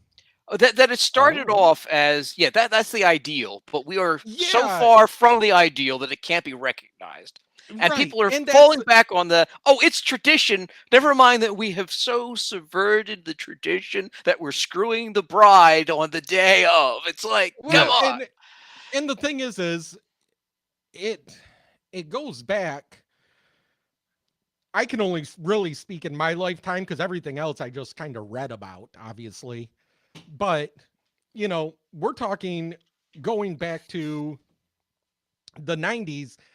Bill Clinton, for everything bad that people don't like him for, the one thing that worked for him was that he recognized when the red wave came into Congress in 96, I believe it was, Yeah. that he needed to move more to the center. I have to kind of Bill Clinton he was always a Republican in Democrats' clothing. He was from Arkansas. It is a red state. He has he I think Clinton was we the red side, Hillary was the blue side. no, they're both the red side. It's just Hillary was the old money red side Yeah. who was voting Democratic because you have to remember that the parties kind of exactly switched sides in the 40s. They didn't switch sides. I don't believe that. The, I don't the believe parties that didn't theory. switch. They switched locations. I So think the whole party switch they has been switched already been locations disproven. as more money Yeah, went no, down south. but the Yeah. Rodhams, Hillary they're that's a Republican family. And I understand that. It's an old money Republican family. So, her marrying Bill, it was mostly because she was marrying a poor guy, not that he was not a Republican. And at that point in Marrying time, a you'd poor had guy 8 years that of got that got Reaganomics. a Hummer under the desk of the Oval Office. Yeah, Well, personally, my personal view on that is, so what? I mean, can you imagine I remember my dad being up in arms because he was a ditto head and listened to Rush and everything Rush screamed. But even me, I'm like, but the thing is so then when we got into Bush Jr., that's where I think the tone, because the conservatives, I'm not the same type of conservative as my father is. And I think conservatives were during Bush, from what I saw of a lot of conservatives, they were squishy conservatives, especially once, because Bush was a squishy conservative. I know everybody makes him out to be Hitler, or made him out to be Hitler, but he was a squishy conservative. And he was always trying to it was always I'm going to make a deal. I'm not going to say anything bad about other Republicans, or I'm not going to say anything bad about this person because it might make me look bad. Now, a lot of the Democrats at that time, what I remember seeing, was that they were moving further and further to the attack dog, less of the, kind of blue dog Democrats. I'm pro gun, I'm pro this, but I'm a Democrat. It was more toward, and we could kind of come together. It was more us versus them because they were against Bush, which then drove, especially in the 2008 elections, when, help me out, what was his name that went against Obama? Romney? McCain. No. McCain. McCain and Romney were both trying to play the old Bush style Republican talking points and got shellacked because Obama and the other Democrats were coming out and attacking. They were Romney themselves. They said that actually it was Biden that said Romney was going to put black people back in chains. I And don't remember that. oh yeah, that was during the 2012 elections. I'm sure Ryan can look it up and find it. See, You know, and they even had the commercial of Romney and his vice president running mate pushing Granny off a cliff. They had that. They had, you know, so as they were doing that, a lot of conservatives like myself are going, you know what? I'm not standing behind these squishy Republicans. I want a Republican that's going to punch back. And I want a Republican that's going to punch you harder and is going to knock you out. You punch me, you come after me, I'm going to go after you. That's how we got Trump. my memory of the same era, and speaking as, you know, like it's less Democrat and more, I'm a socialist, but you're not allowed to be that in this country. So I guess that's the closest they can be. You can now. Anyway, era is the reason why the Republicans kept losing is because the Democrats kept running basically Republican light. So, you know, it was really hard to argue on substance with, say, Obama, because if Obama had been running in the 90s, he would have had an R next to his name for all the policies. Look at Obamacare. It's essentially a Republican plan put together by the Heritage Foundation, letter by letter, as what we should do instead of having an actual healthcare system in our country. So go back to Hillary Care and the scare there. The Republicans put together a plan which was going to be, well, here's how the market should do it. And if you go through what all of those things should have been, what the Republicans put forward as this is the way the market should do it is exactly what passed as the Affordable Care Act 10 years later. So I don't remember. I'm a member of the Heritage Foundation, and I don't remember them saying, was that like, are we talking 90s, 80s? 90s, like 96 era. Oh man, I'd have to go back and look to see, because I don't know anything about them putting. It doesn't even sound like something they would say. It's not what they said. It's actually what they put together as draft legislation. So throw away the talking points and just go with what they wanted as policy. And what we've been seeing is that with conservatives, it's not that they stand for policy so much, it's that they just want to be outraged about something.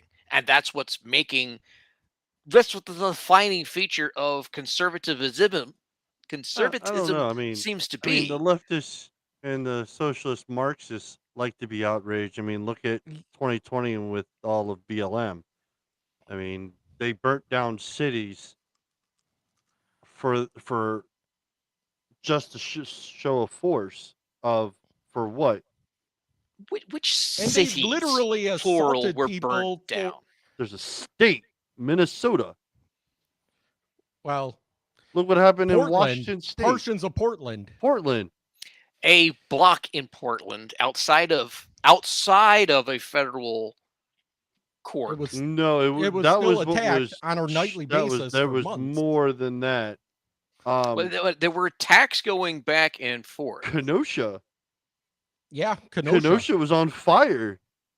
I loved There's a it when really I saw it funny on the news. CNN There's clip peaceful where protests, yeah, and there's a big firebomb going off in the back of it.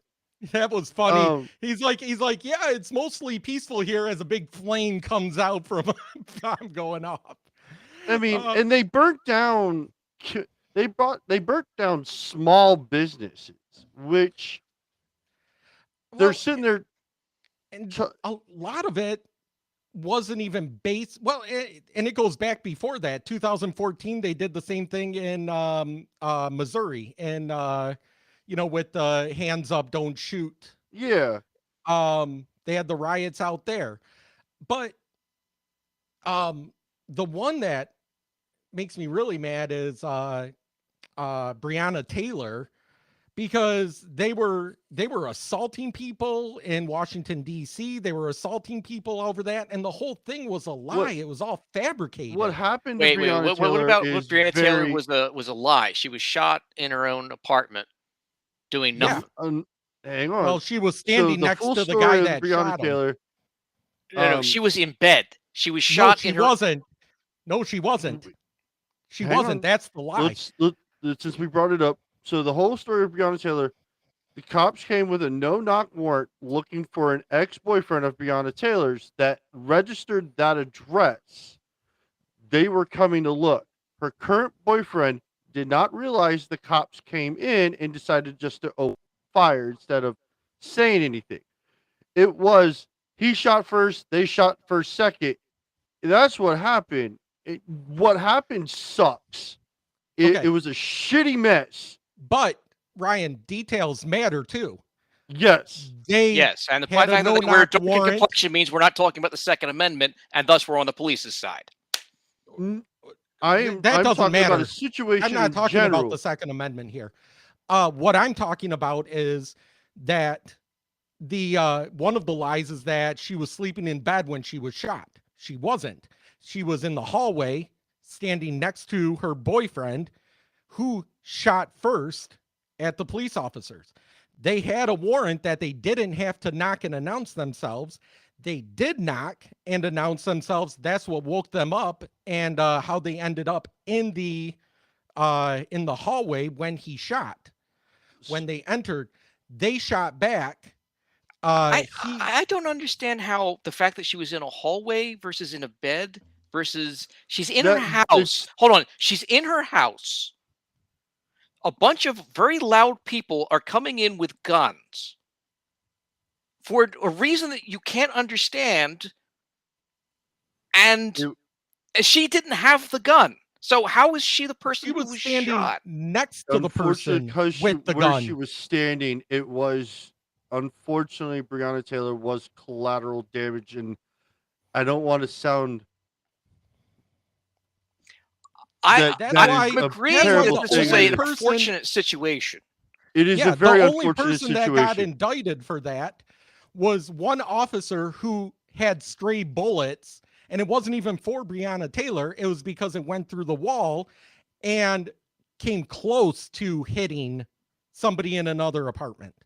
Yeah, so they so were all people were outraged about that. I would saying be that outraged if becau- people were shooting people in their own homes for basically. After being shot the- first. the cops shot second. Yeah, They the were able to cops shot prove that the second. cops shot second. The first bullets actually came from I would within be the shooting apartment. at them too if somebody was shooting at me. It was I've done entries, and if somebody shoots at me, I'm shooting back. Yes, wasn't- but we also have the castle doctrine, where if somebody's breaking into your house, come on, you're conservative, Understand- Second Amendment nuts. This is okay. Somebody's coming in. I've got a gun. I'm going to answer to somebody breaking into my house. I understand. No, I'm not disputing what you're saying. They did announce, even though they didn't have to. They if they had came out In the in whole my ex- if scenario, if they came out unarmed, no one would have been shot. The only time bullets even were fired by the officers was due to bullets being fired at them. because one officer did get shot first. I'm not saying And- that anybody's reaction in this whole thing was appropriate. Okay, but the whole What I'm point of saying is this that why the hell were cops showing up, guns It's loaded, due- on a tip?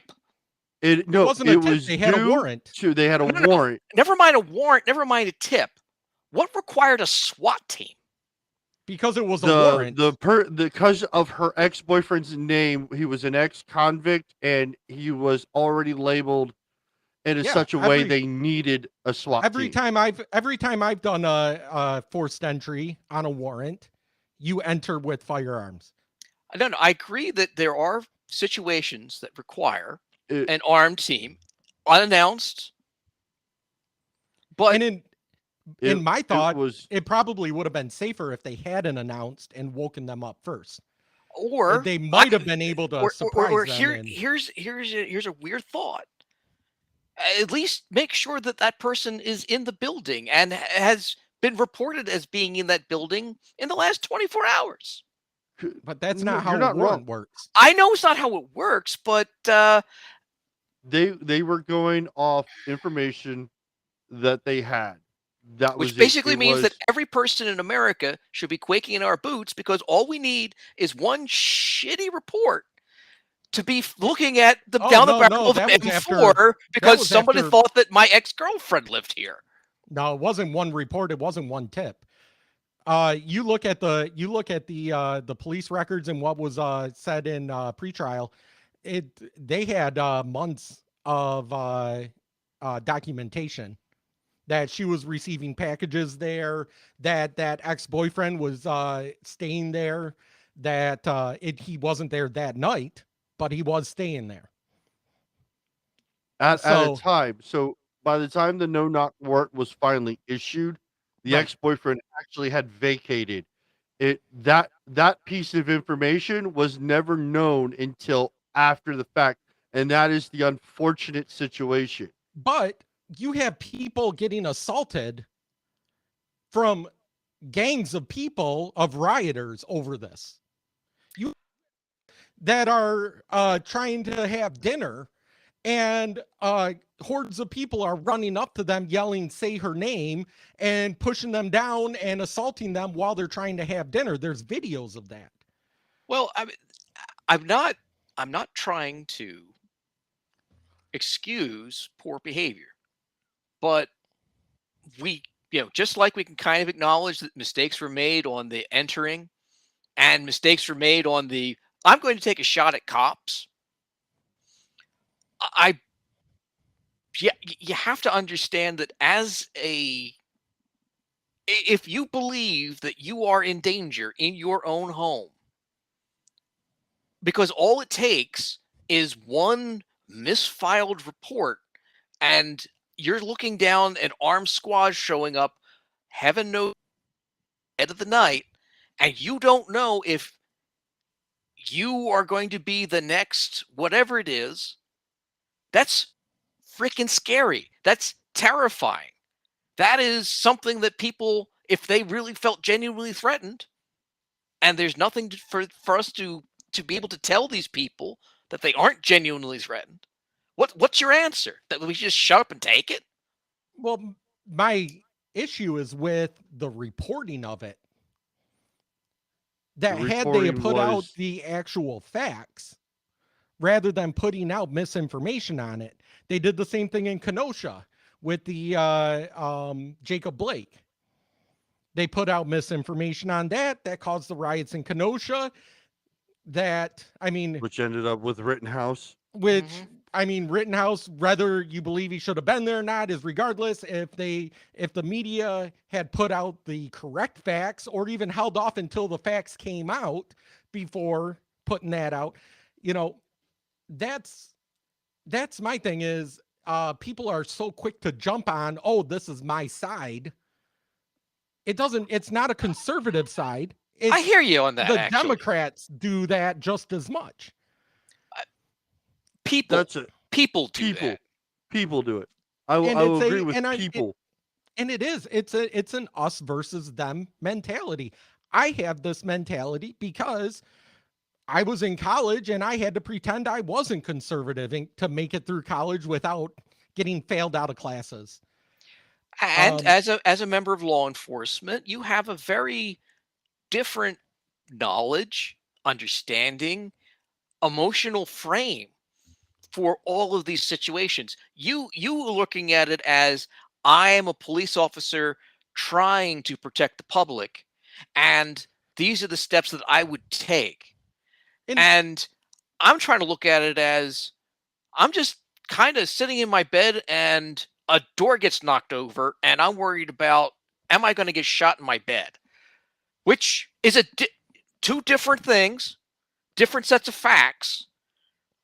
It's terrifying that they would even come into conflict with one another. But we live in a really messy world, I think, is what we can conclude. Yeah. And and the hard part is, and this goes back to, people in our, because you have to remember, our government is a reflection of us as a Yeah. whole. The reason they're fighting and name calling and doing all of this is because we're doing it. Yeah. And they know that if they don't do it, I will not vote for a squishy Republican. So if I live in a Democrat area, so I won't get a Republican in office anyway. But if there was one that I could vote for and they were squishy, I would vote for their, somebody else that's going up against them in the primary that sounds tougher. Sorry, I live in Virginia. I'm going to get a Republican, regardless of what the letter is next to their freaking I title. live in Pennsylvania. I'm gonna get a Democrat. Yeah. Where I live, I live in basically Uniontown. I mean, I live in, everybody's in the Union. So we don't have Republicans around us, or at least that I can vote for. Now, if I moved, 10 miles away, I do. And then I lived in Oregon. There's no Republicans in Oregon. So, the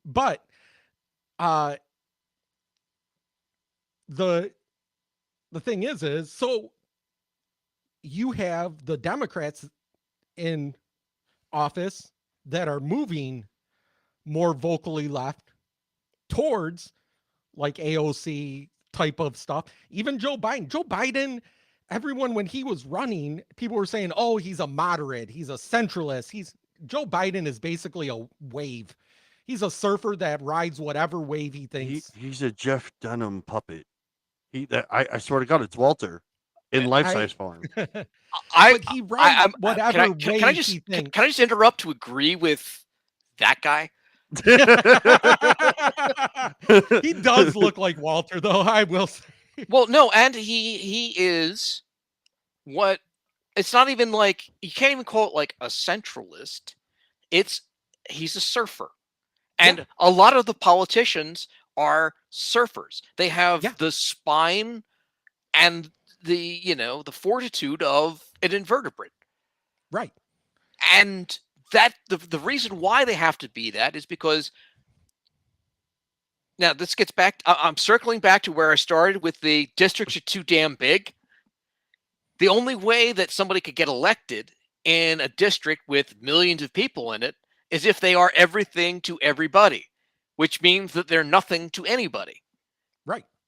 Yeah. It's only if we increase the number of representatives and shrink the sizes of the districts that we're going to get anything resembling a sane representative government where you can feel like you're listened to, and I can feel like I'm listened to, and we can believe that the guy we're electing is either going to do what we want or we're going to boot his ass out.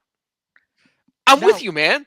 Yeah. We don't agree on what the policies are, but we agree that there needs to be a better system. Well, think of it this way. We just got redistricted in Michigan.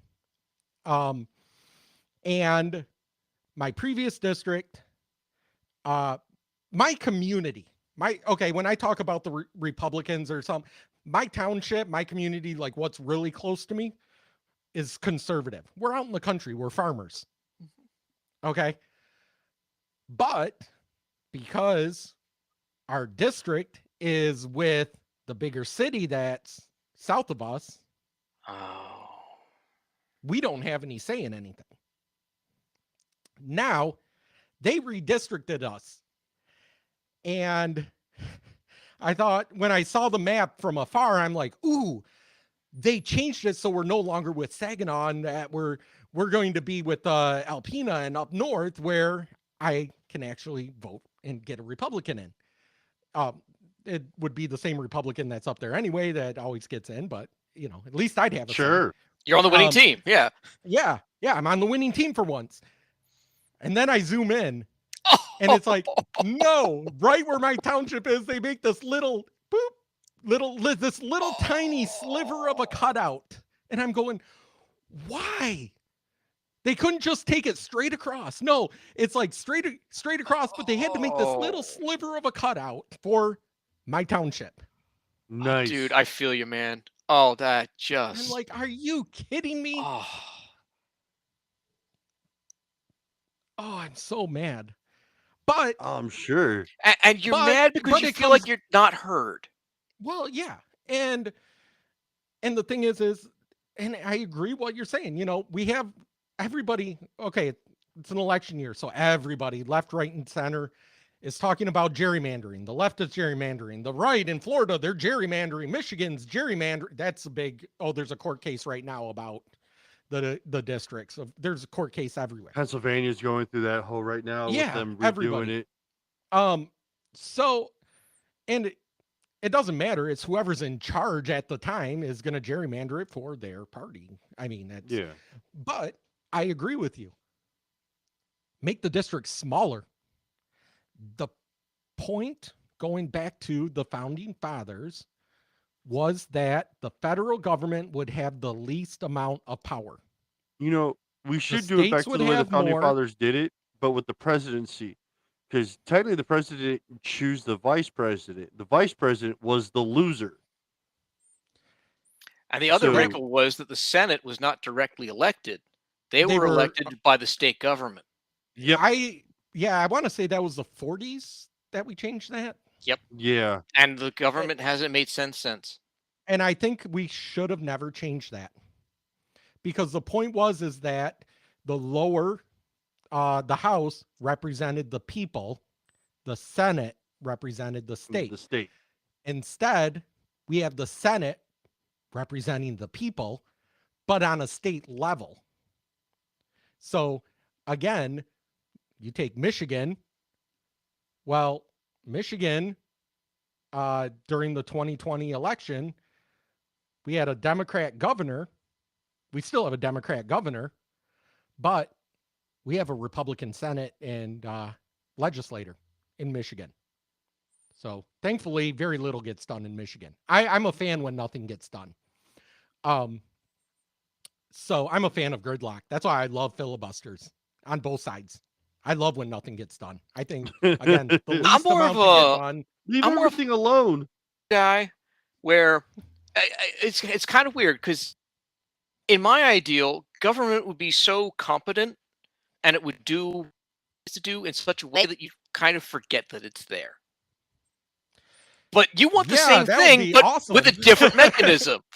That would be awesome. Wouldn't that be cool? Yeah. But originally, the point of the federal government was they handle certain big things: national defense, money, And the shit interstate that the states commerce. don't want to deal with, or if they try to deal with it, they're probably going to start shooting at each other. which- Right. Happened. And then the states are supposed to have more. I think that's the point of Article 10. Yeah, the 10th Yeah, Amendment. Article 10. Yeah. Is that the states have more power than the federal government.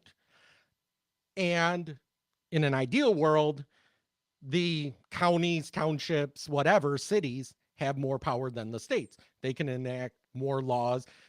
That's how you get. And this was all well and good before the invention of the automobile. The unfortunate fact of the invention of the automobile means that most people can move in a day further than anybody in the 19th or 18th century moved in their lifetime. That's true. Where we live, it's not uncommon to drive an hour and a half to your job every day. So that's like 70, 80 miles. Yeah, I mean, most people in the 19th century died 100 miles from where they were born and lived in that entire zone. Actually, that's as that's far as still they ever true. went. That's still true. it's a lower or it's a higher majority of people that move away, but it's still what was it? This was probably 5 or 6 years ago. I saw a statistic that like it was over 90%, 90 something, never moved further than 100 miles from where they were born. God Which damn it, floors that me. is true. Fuck, I don't live that far from where I was born. Well, I moved all the I'm way across kissing the country and then edge moved 'cause back. I was born in Philly and now I'm in DC, so that's what, 90 miles? I moved Well, from I was Bay born City, in Michigan. Maryland, and now I live in PA. Yeah, I'm about right there. Yeah. I moved from Bay City, Michigan to Astoria, Oregon, about as far away as you could get because it was But right you on bounced the back. and then bounced right back. Yeah.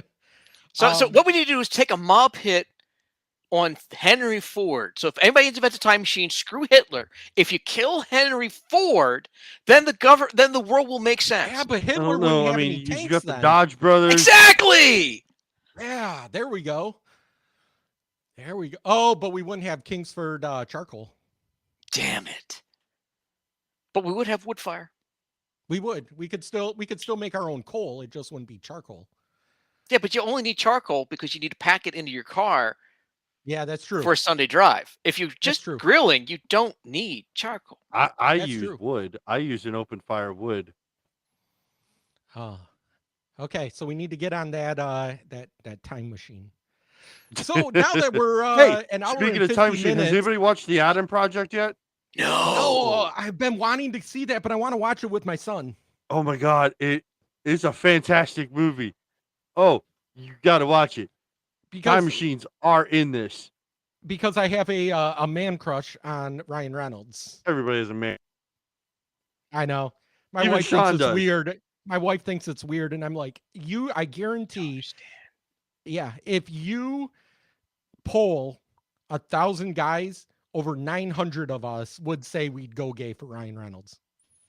I wouldn't go I would say gay all for of them would Ryan say it. Reynolds, but I'd go It's gay not- for Ryan Reynolds. yeah, well, there's I might have a problem with some of the sexual acts, but I don't know if I get high enough. I don't think it would matter. But it's just Ryan Reynolds. yeah, yeah. it would be like, Ryan, just talk to me. Like, I'd be the woman. I'd be like, you're funny. Talk I to me. just talk to me. If anything that comes What- out of your mouth, What was your first experience with Ryan Reynolds? Mine was 2 men in a pizza place. 2 guys, a girl in a pizza In a place? pizza place, yeah. Oh, Yep. wow. I'm drawing a blank. I have the DVDs. I have because I have the entire series. I bought the DVDs, and because they're not being printed, it was so hard to find. I had to get them on eBay when they were being printed. Oh, but it's so good. I think It's my so first good. movie with Ryan Reynolds was Van Wilder. I think that's most people's introduction to him if they didn't watch 2 Guys and a Girl. Yeah. Because that's what it turned into in the 3rd season. They dropped the pizza place. Yeah. But no, I need to see that. Okay. We're an hour and a half in. We didn't get to any of our other stories, but we need to Nope. wrap things up. So we need to play a game. Play a Okay. We game. need to play a game. Okay. First off, How about chess? No. no. Global thermonuclear war? okay. No. So for next Tic week, tac toe with with we're no gonna hold off. players. We're gonna hold off for next week on Tulsi Gabbard, my girlfriend. Oh God. Oh my God, She's I a told, Democrat's wet dream. she's my wet dream. Yeah, but not for the same reasons that you're thinking of. I It's told okay, I my won't tell wife. Ginger. My wife, always says, "Who's in your top 3?" I'm like, "Yeah, I'm dropping one of my top 3, and I put Tulsi in there." I would- Oh, I mean, see, she's an avid I'm just surfer. imagining some of those darker videos on the web, but yeah, just lots of leather and some chains and I would. Oh my God, I would. I'm a so in well love of with fire her. hose. Don't talk about my girlfriend like that. That's my girlfriend. Chains and ball gags. Raw meat. So we're gonna hold off on Tulsi Gabbard and the View trying to bring back the Red Scare. Jesse Smollett. Josie Smollett. And first, I want to bring back some of the 90s for you guys. Oh God. Out of the 90s montage of sounds you're about to hear, which one hits you the hardest? Previously on X-Men.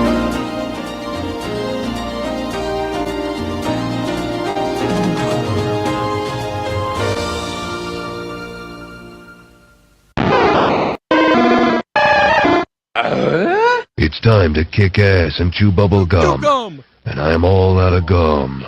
That was a Rowdy Roddy Mario. slogan. Yeah. You're an idiot.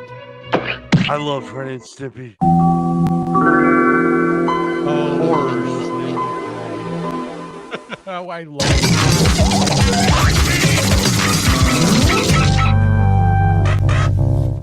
That was at the end of every show, Nick.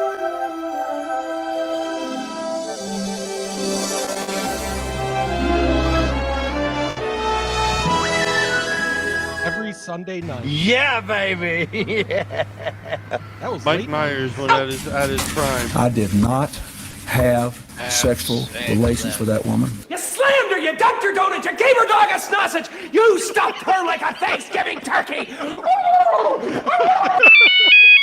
That was just great timing. Okay, that's it. The Nokia. The Nokia. Nokia. The fucking Nokia. If you've never been on call, oh, especially in the 90s, oh my god. Yeah. And I think Yeah, that was the that was it. only That was a- ringtone it had. I don't think it had any others. No, you did not get any. You did not get ring. Yeah, the Nokia ringtone was as stout as the damn thing. All I needed to do was just, electrical tape it to a handle, and I would have Molinar, the indestructible hammer. Oh my god, you could not. Cartoons. No. Do a barrel roll. I remember this. Oh, to a barrel. Do a barrel roll. All the original Funny PlayStation. computer entertainment. Yeah. Long days of Final Fantasy VII. 4 discs big. I love it. I played this stoned one time and I lost my damn mind. I can imagine. of Townsville is under attack. Life Oh finds yes, a way. It's away. every woman. Please tell me Rick Astley is somewhere on this clip. I think Please Rick tell Astley me. would have been. There's me right there.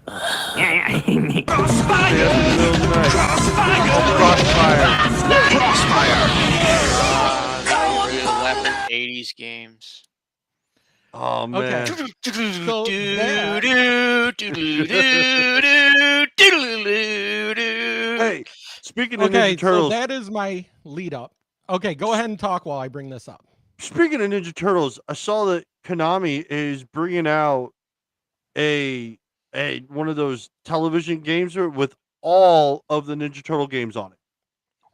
Every single one. Oh, All the arcade ones, all the NES ones, all the Super NES ones, all on one system. I'm like, I gotta buy that. the Turtles game for NES still has not been replicated. That was like No. And then you got the arcade ones where you can have all the players, all oh of my them. god, yeah. They're adding, and then they just updated a new one for it where they added April and Splinter with the same concept. Ooh. So And I'm like- Splinter, I can understand, but what's April gonna do? High Take pictures and just be hot. kicks. Hot Come on, redhead. that's So which April did you like best? April in number 1, 2, or 3? One, you're talking about the movies, aren't you? the original April O'Neil. None of them left, I think- left an impression. I think number 1 was the better, like more true April, but number 2 was the hotter April. Well, yeah, that was the one when like Raph was sitting in the bathtub like for like a No, month. that was number one. Was that number one? That was number one because number he 2 got was beat Secret up of the at Ooze. April's apartment. Secret of the Yeah. Ooze is number 2.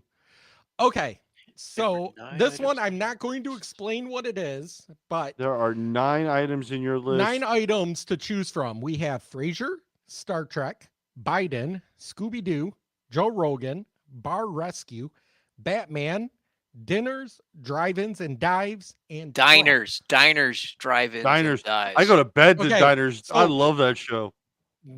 We can vote, or you guys can choose. I won't vote. I'll let you guys pick. You can pick one, and then we'll do one at random. And I'll use random.org to pick the I'll random do one. diners, Sure. You wanna diners, do diners, and drives for drive-ins, and 500 dives? hours. Okay, do the diners, drive-ins, and dives. That's fine. I watched certainly enough of that. I think I've probably watched as many as that as I have watched Frasier. Okay. It's just something about that man. Be It's just ready. deranged.